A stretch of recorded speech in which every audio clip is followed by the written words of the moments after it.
How's it going, people? Liberal Hill, consistent wrestling videos. Let's go. 2020. I'm gonna try to keep it moving. Mitzler, consistently. When I get the PS4 up, I don't know. Can you do PS4 on Mitzler? You guys don't care about that. NWA Into the Fire pay-per-view. Just got finished watching it. And let me say this. This was one of the most enjoyable pay-per-views I watched in a long time throughout 2019. Now it's got me questioning, should I go to the NWA pay-per-view or should I hold out for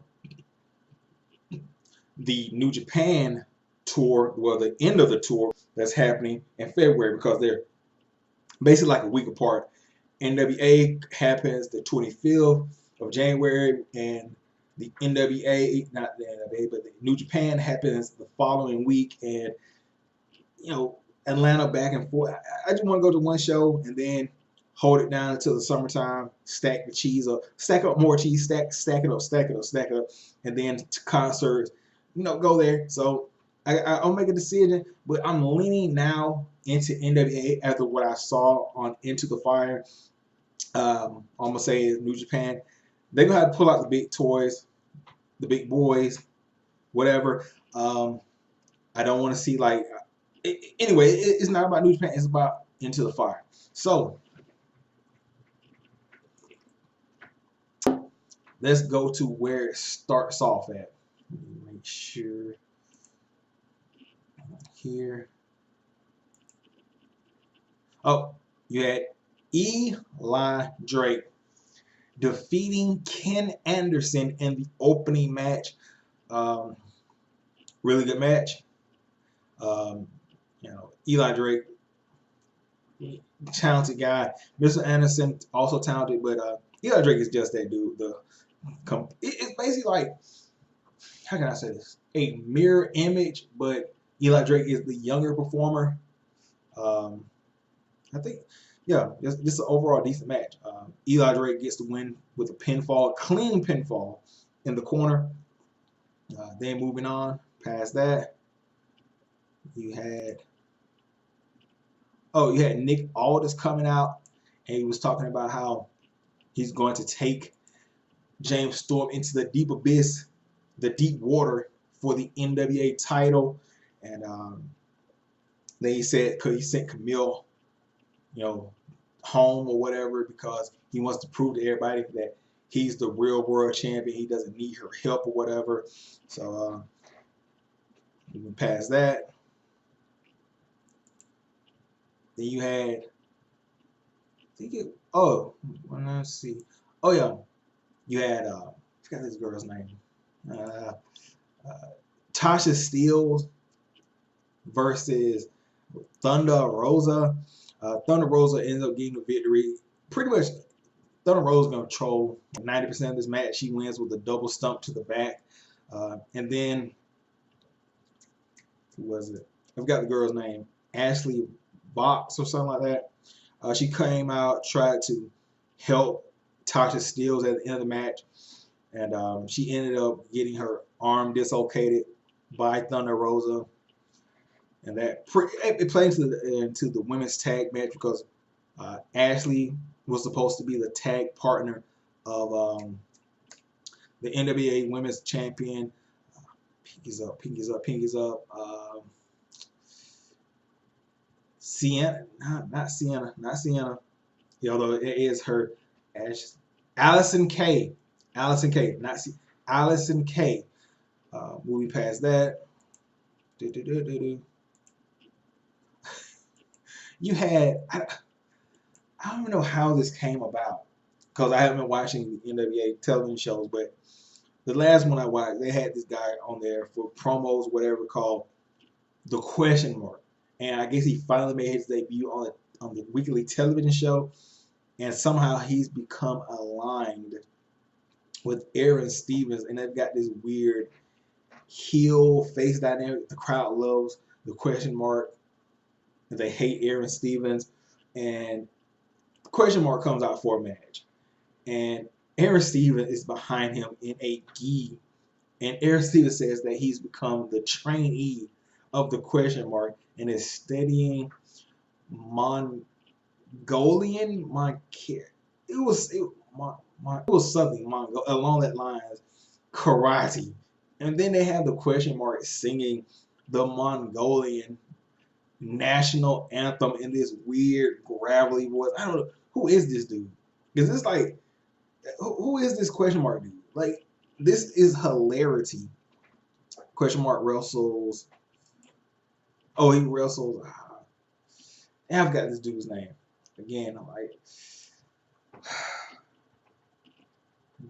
Trevor Murdoch. Yeah, Trevor Murdoch. Thank you, Jim Cornette, because he kept every time he was on television. He said Trevor Murdoch. He gets his nickname from Dick Murdoch. So Dick Murdoch. Anyway, pretty good match. Aaron Stevens gets a distraction on Trevor Murdoch after Trevor Murdoch throws down the Mongolian flag, distracts Trevor. And when Trevor gets back in the ring, the question mark hits him with a double Mongolian spike and gets the pinfall victory. And that was before Trevor Murdoch kicked out of a single Mongolian spike, the first time that's ever been done. So they were trying to build up the toughness of Trevor Murdoch. Like I said, really good match. Then moving past that. Oh, you had the Rock and Roll Express defeating the Wild Cards, Thomas Leitner and Royce Isaacs. Very enjoyable match. Simple, yet effective. There was a point in the match where Outlaw Inc. and I forgot the other tag team. It was they got the brawl on the outside because the Rock and Roll Express brought the Outlaw Inc. out, and the Wild Cards brought the Dawsons. The Dawsons out, and they were like in each other's corners, and then all of a sudden they got to fighting. Ricky Morton, innovator, even at this point in his career, he's done something I've never seen in wrestling before. He used his goddamn brain. So there was a point in the match early where Ricky Morton, he was getting bashed into the corner by Thomas Leitner, and he tagged Royce. And right before they were about to double team him, Ricky Morton just, I don't think so, I'm going to head out. He just ducks and gets out of the ring and walks the apron to get out of it. Ricky Morton. Thank you. I know people are going to bite your style now, but just know, you were the first to do it. I salute you. He also hit a Canadian destroyer in this match. Who is this man, Ricky Morton? Who is this man? This man is reinvigorating his career. Robert Gibson, well, you're along for the ride, but you're along for the ride. But Ricky Morton, he's that guy. The Rock and Roll Express retained the title with the double drop kick.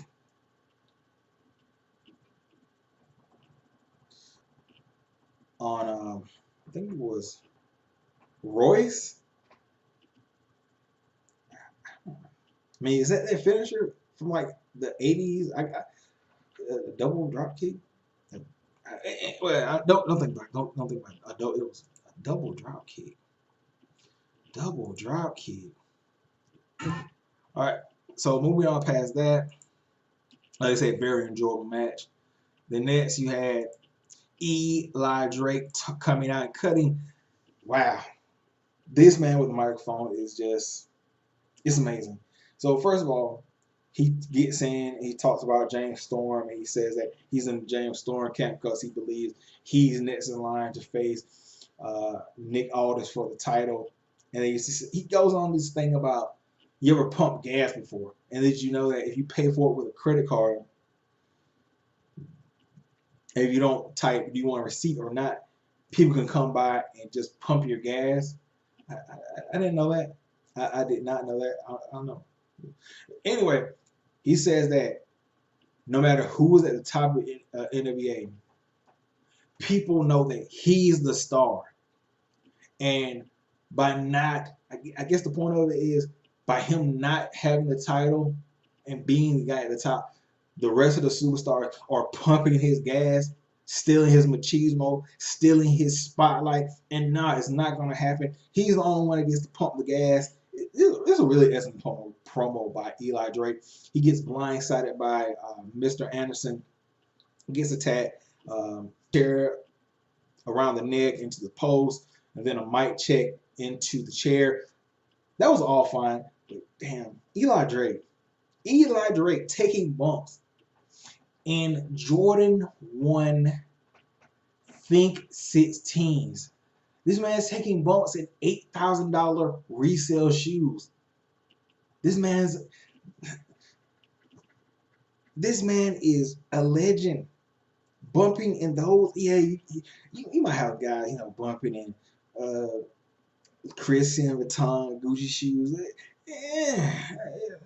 Yeah. This man's bumping in some rare Grail heat. Wow. And also, I forgot about to talk about this match, but the man was wrestling in custom Bred 11 wrestling boots. Bro, this Eli Drake might be a sneakerhead on the low. I mean, man, every time I see Eli Drake, he always has some fresh J's on his feet, like from Impact to now. And I don't know, man. Like, yeah, I don't think he posts a lot about sneakers on like his social media. I might be wrong. I might have to follow him on one of the social media accounts. Anyway, after that, what was it? Oh, it was Melina and got her name already. Melina and oh boy, I can't remember her name. She was a part of the Dollhouse. Forgive me. But yeah, Melina and versus Allison Kay, and they're in the ring. They're talking to Allison. They're like, "Look, you don't have a partner, blah, that's why you leave the ring." All of a sudden, an announcement comes over the microphone saying that she does have a partner, and it's ODB. This match was pretty much Melina and beating up Allison Kay until ODB gets a tag. ODB hits the BAM on Marty Bell. Why? Marty Bell on Marty Bell. I can't lie, that was the sloppiest TKO I've seen. But yeah, ODB has big titties, so she's forgiven. Anyway, yeah, this I'm not gonna say it was it was the weakest. It wasn't bad, but it was just that's the rating. Like, look, here's the rating.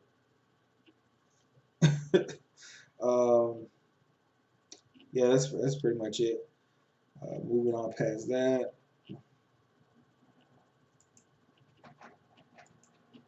Oh, you had the NWA national title match. Ricky Starks versus Aaron Stevens versus the champ. Boom Boom Colt Cabana. First of all, Aaron Stevens, this guy. First of all, the things he was doing in this match, the mannerism. There was a point in the match where Ricky Starks and Colt Cabana are wrestling. This man is underneath like curtains taking a nap. I'm sleep means like incoming, hiding behind the tree, the karate stuff. This man is really entertaining to watch. Ricky Starks, he's good too. You know about Boom Boom Colt Cabana. So the end of the match, while Colt and Ricky Starks are in the ring wrestling, and Aaron is taking a nap. Colt Cabana goes for the Superman pin. And out of the referee's eye, um, the question mark, who's on the outside, hits Colt Cabana with a Mongolian spike, and Ricky Starks hits a spear on Colt Cabana. Aaron Stevens hops up, throws Ricky Stark out of the ring. The question mark holds Ricky Stark out of the view of the referee, which allows Aaron Stevens to get the pin on Colt Cabana and become the new national champion of the NWA. And yeah, this is gonna be fun. I cannot wait to see this man more with that belt. Like, first of all, like I said, the guy's entertaining. Second of all, now he's the champion. It, my body is ready for that. So, the main event. Make sure I got the main event. It was James Storm versus Nick Aldis for the NWA World Title in a 2 out of 3 falls match. So the rules were: the first match would be refereed by Brian Hebner, then the second by Tim Storm, and the third they did a coin flip to see who would win, who would referee. So the first match, James Storm wins because Camille comes out, and who was it? Nick Aldis was scrapped. He walks into a super kick, last call super kick. Uh, James Storm gets the pinfall. Second one is pretty much all Storm. He like attacks him on the outside for the whole entire match, for the whole entire second round. There's a point in the match where he tries to go for a chair shot on Nick Aldis, but Tim Storm convinces him not to. Goes for a last call. Nick Aldis reverses it, and pretty much a chain wrestling until Nick Aldis reverses a pinfall into a cradle and gets a 1-2-3 victory upon James Storm. Third match, they flip the coin. Brian Hebner gets the call. And midway toward the match, Nick Aldis accidentally clotheslines Brian Hebner, and Tim Storm steps in the ring. Later in the match, probably like 5 or so minutes in the match, after Tim Storm gets into the ring, Nick Aldis is in the corner, and he's like, I don't know if he was intentionally trying to take the turnbuckle off or whatever. So James Storm goes for a roll-up, and he pulls Aldis back, and Aldis yanks off the top turnbuckle. Does I won't say a schoolboy, but like just a regular sit over pin or whatever, and Aldis kicks out.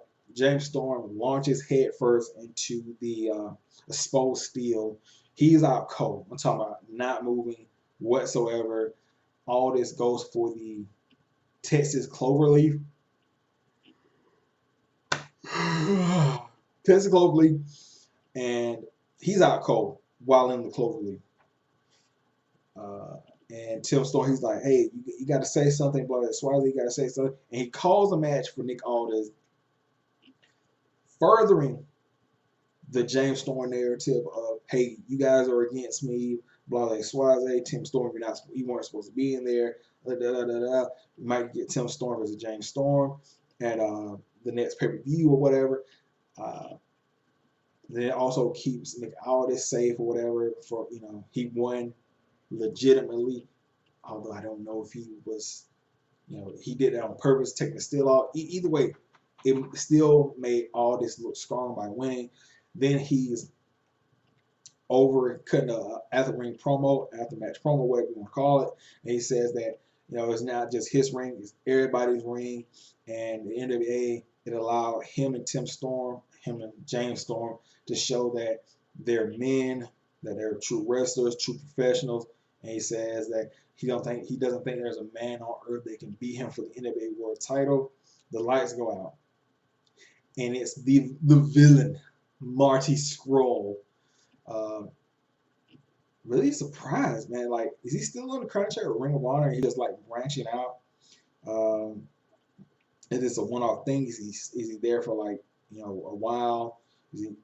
I would thought like if he want to leave Ring of Honor, he would go to at the most in the NXT, at the least uh, Impact, or maybe New Japan. But then New Japan really, yeah, I would say New Japan. Like I would say like since New Japan is trying to launch their American expansion, he would go to New Japan and become the face of their uh, cruiserweights, junior heavyweight. But I guess he doesn't want to be stuck in junior heavyweight or whatever. But anyway, seeing Marty Scurll in NWA, that's another thing that is making me lean toward buying tickets for the new NWA show in Atlanta, because I love the work of the villain Marty Scurll. Every time I've seen him live, another entertaining guy, great wrestler. So yeah, great way to end the show. Only really one mediocre match, and that was the one, the women's tag match. And that's pretty much it, man. Just a really great show. I want to say great because they had one bad match. How can I say it? It was a fun watch from start. Yeah, pretty much a fun watch. So if you watch NWA Power, let me know if you haven't. I would suggest it. I was just watching NWA Power. It wasn't a lot of high spots or anything like that. It was just simply plain fun wrestling and enjoyable. It was an enjoyable watch from start to finish. That was the word I'm looking for. It was an enjoyable watch. So anyway, I'm gonna get out of here. I'll catch you guys later. Peace out.